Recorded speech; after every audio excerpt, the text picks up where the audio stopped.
Hi and welcome. Thank you for joining us. I am privileged to be here talking to one of the contributors to AfriCANthology, Perspectives of Black Canadian Poets.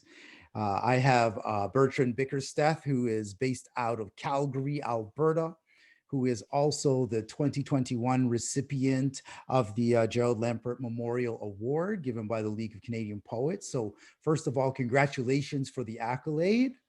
Thank you very much, Greg. Really appreciate it. Thank you. No problem. Why don't you just tell us a little bit more about you and your story, as a writer and as a person? Yeah, sure thing. I was not expecting you to introduce with Gerald Lampert, so that took me off guard. Thank you very much. So I was born in Sierra Leone, but raised in Alberta. And that meant for most of my life, I identified as African Canadian. But for a long time, I have to say the Canadian part was a bit of a struggle for me. As you well know, if you are not white in this country, you're just not automatically seen as of this country. And so after a while, I just was feeling rejected by this country. And so I just rejected it. I said, you don't want to be a Canadian? Fine, I won't be Canadian. I ended up living around the world, not as a response to that feeling. That just happened. I've lived in, I started in Sierra Leone, and I did live there as a small child as well. I lived in the UK and the US.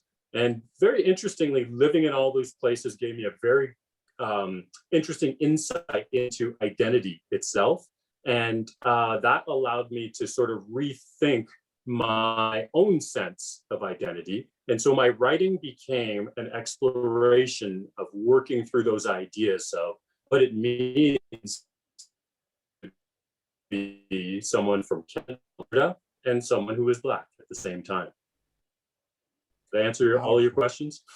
Yeah, I think that's pretty powerful scene setting, and I think it kind of moves kind of naturally into the next thing that I want to talk to you about. Given that sort of experience and the way that you've been engaged as a Black writer on the Prairies, why don't you talk to us a little bit about what you're planning to contribute to the book project itself?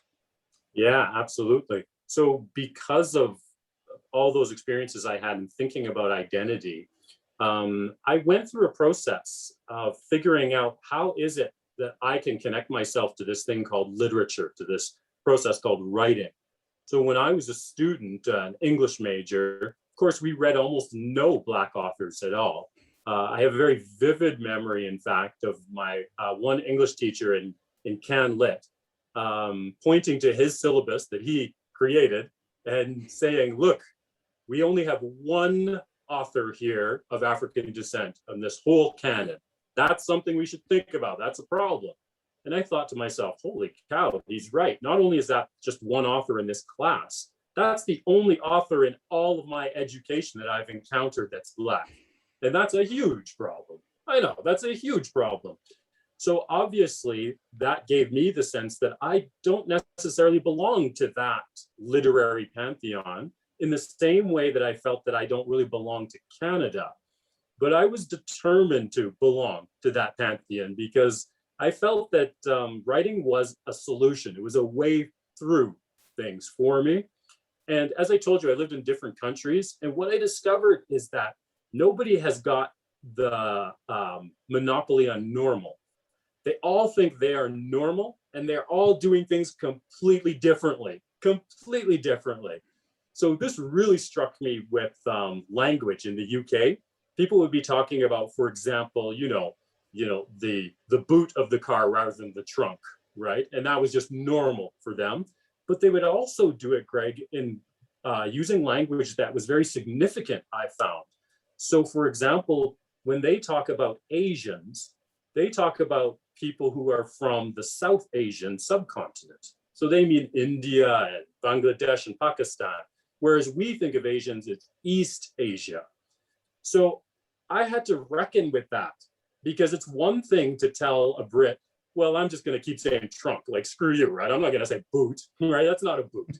But it's a total other thing to say, well, I'm not going to call you Asian because I don't think of you as Asian, because they all see that as normal. Absolutely. And not only am I denying their sense of their identity, but then I'm playing into that whole dismissal and rejection that I myself felt growing up in Canada. And so I recognize that there must be a fluidity to identity that I can latch onto, that I can use. And of course there is. Even within the Black diaspora, we are very, very different people.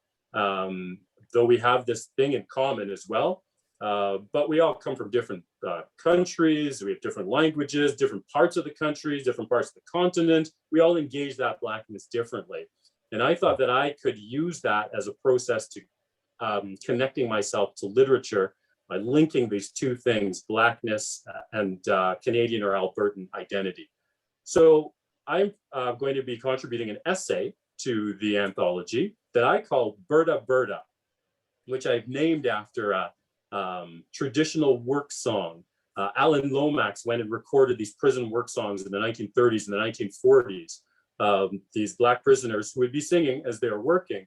And one of them is called Berta Berta. It's this beautiful song, and almost fatherly in places, where the singer is singing to his woman, giving her advice. Her name's Alberta, giving her advice in life. Yeah. And so it's a wonderful connection for me, but it also shows how I could take advantage of that fluidity of identity and draw the connections between my Black identity, the Black diaspora that I connect with, as well as that Albertan sensibility that I was raised around. So the essay is about discovering that process. Oh, but also I have to submit a poem as well. I forgot about that. There's a poem and an essay. And so the poem is very simply a reworking of that work song itself, Berta Berta, to just give it a new light. That's all. Well, that's all he says, but I am really very much looking forward to being able to share that with the community, with the country, with the world, and to have people, you know, access those kinds of stories that are going to be coming from Alberta and also from other parts of Canada as well. This project is just, I think it's amazing that we're all coming together to do it, and that it's going to hit in a really powerful way. So why don't you tell me why, from your perspective, you think that AfriCANthology Perspectives of Black Canadian Poets is an important project to undertake right now? So it's super important, Greg. And for one of the reasons that you just indicated, in fact. In Canada, Blackness has been given a kind of stereotypical flatness. Black people can only be a certain limited thing. But as you've just indicated, there are all sorts of Black people. You're going to have sources sending you stuff from the Prairies, from the West Coast, from Ontario, from the Maritimes. And all of these expressions of Blacknesses are unique and particular to them. And so they are going to help to show a dimensionality to Blackness as opposed to that stereotypicalness. But I think there's also another reason why it's important, and that is to address the very last part of your question. Why is it important now? It's important now because, let's face it, we only have their ears for a certain amount of period, for a certain amount of time. And right now, in our post-George Floyd moment, Black Lives Matter has a voice. And that voice is being heard and listened to. And yes, you are putting this stuff out yourself, and it's a Black initiative, and it's full of Black energy and Black thoroughness and all those sorts of things. But if we really want to have an impact on the nation, we need white people to pay attention as well. And right now, they are paying attention, but who knows how long. So an anthology like this, a project like this, helps to create more momentum so that those ideas about the different elements to Blackness, the dimensionality of Blackness, is presented to them over and over again, so that ultimately it's not just because we had a George Floyd moment last year, but because these things are regularly apprehended, regularly presented to them, that they are going to recognize that, actually, Black people do have dimensionality. And that's why it is important for you to be doing this project now. Absolutely, and I appreciate what you're saying, Bertrand, because you know, we're very fortunate to have brought together such an amazing lineup of writers from such a wide variety, not just of geographic backgrounds, but the level of diversity across gender and gender identity, socioeconomic conditions, you know, academic and professional and vocational backgrounds. All of that is just going to lead to a beautiful collection of thoughts, words, and perspectives. So I'm really excited about what you're going to bring. Well, I'm very excited to be a part of it.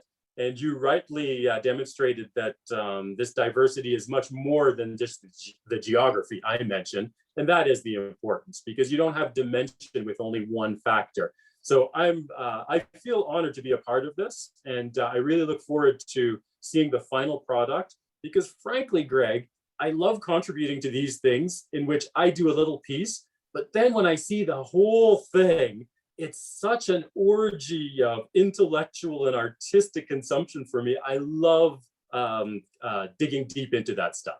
So I really look forward to it, selfishly for myself, but for the rest of the country as well. 100%. And so everybody else out there, you know, you can be sure that when the book is ready to go, you know, you're going to have many opportunities to go out and grab it. Once again, it's AfriCANthology, Perspectives of Black Canadian Poets, being published by Renaissance Press in February of 2022. Bertrand Bickersteth, thank you so much for being part of this project and for taking a few minutes to have a chat with me. Thank you so much, Greg. Really appreciate it and really look forward to this product. Everyone, go out and get it.